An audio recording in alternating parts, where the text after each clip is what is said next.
Good evening, and my name is Brian Long. I'm here to do a research presentation on effective communication inside an organization and the barriers that can prevent good communication.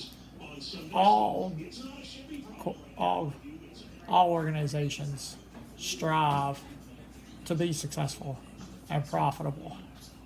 One of the key things that block that from happening is bad organizational communication between the managers and the employees, between management and CEOs, and between ownership and the management below them. And so the Bible says, let your speech always be gracious, seasoned with salt, so that you may know how you ought to answer each person. Often, too many times, we speak quick before we even hear the answers, especially when we feel like we're going to be defensive.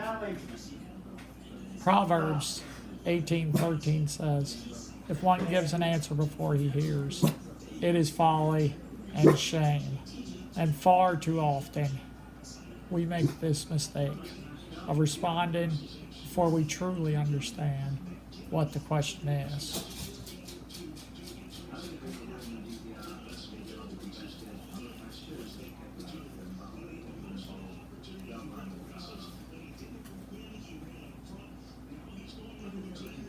Some possible barriers to communication is that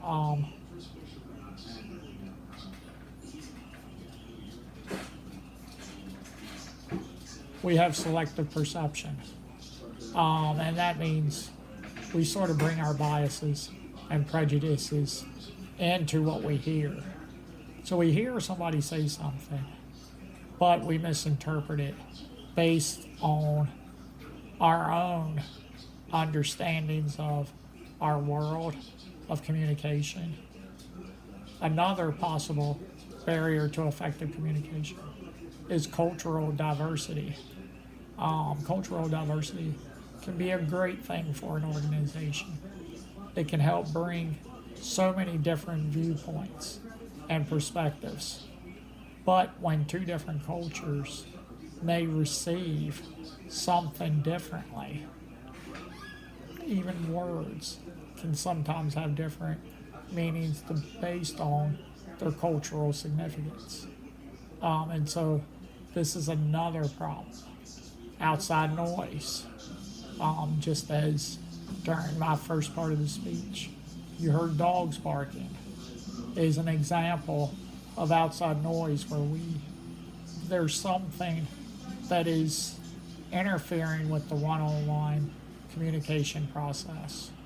They are, and this can be anything.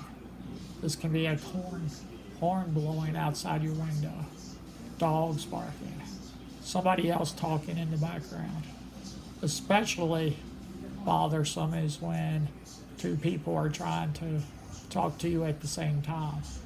There is the high likelihood that you're not going to get either message clearly.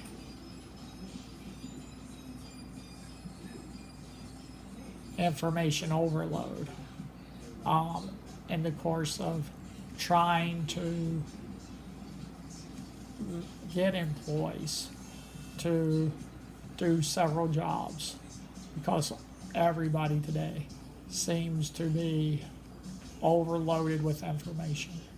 One example I can really think of is the nursing profession. Nurses in the hospital have way too high a client load and responsibilities for just one person. And so they could go into one room, pop in quickly to see what somebody needs, and they could request something less significant, like a drink or another blanket. Meanwhile, they pop into another room and somebody's having a crisis. And so the crisis is the first thing that comes to their mind. Maybe the less important task is forgotten altogether or not remembered to a later time. And this can have ramifications where employees feel like they may not be as important. This can cause problems with hierarchy.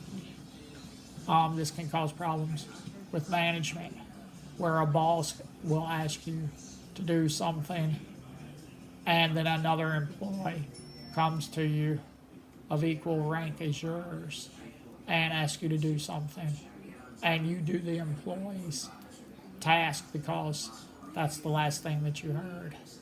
Meanwhile, management what is left waiting for you to return with their results.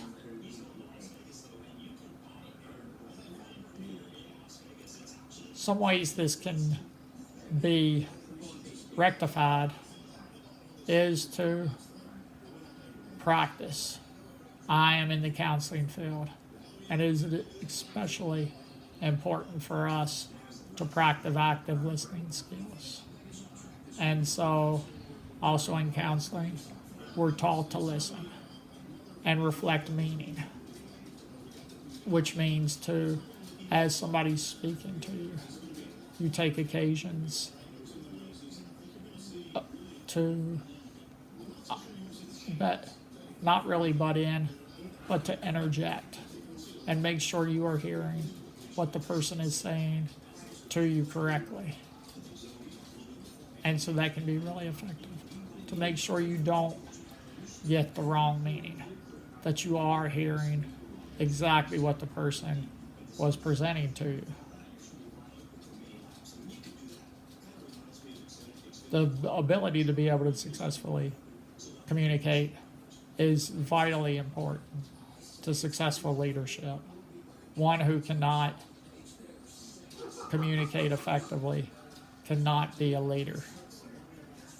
As a youth pastor for 10 years, I had trouble not communicating in a one-on-one relationship, but I had a lot of trouble getting the attention of a group. And so that was an area where I really struggled. And so it is very necessary that you learn how to communicate.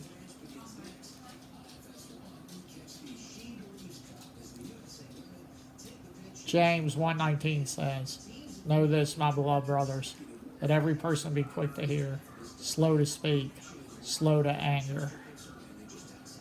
We live in a world today where we need to listen a lot more, especially in the corporation.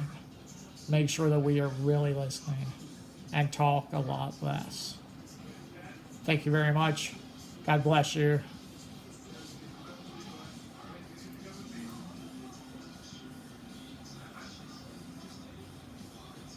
Shane.